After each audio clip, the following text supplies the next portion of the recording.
le rêve qui m'a appris à poser des limites. Bonjour ou bonsoir dépendant de l'heure que vous nous recevez. C'est votre frère Narcisse le psy.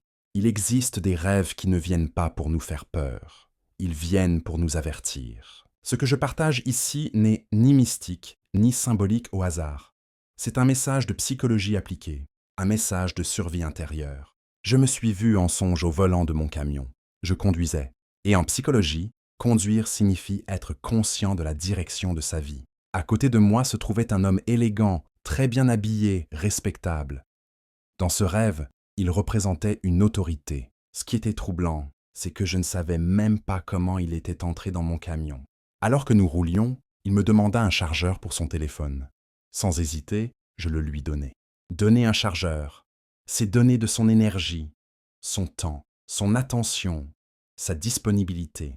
Arrivé à destination, il descendit du véhicule, mais laissa la portière ouverte. Puis, contre toute attente, il revint vers moi et ouvrit brutalement ma portière.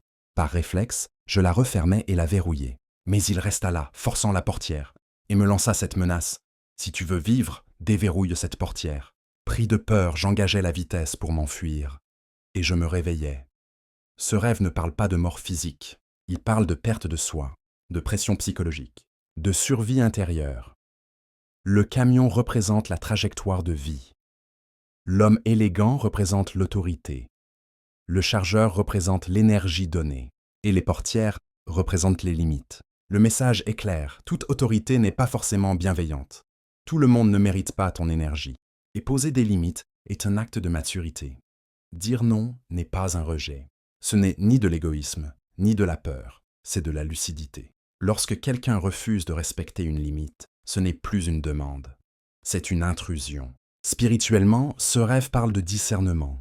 Tout ce qui se présente avec autorité n'a pas automatiquement le droit d'entrer dans ta vie. Ne pas déverrouiller la portière, c'est choisir la vie sans trahir son âme.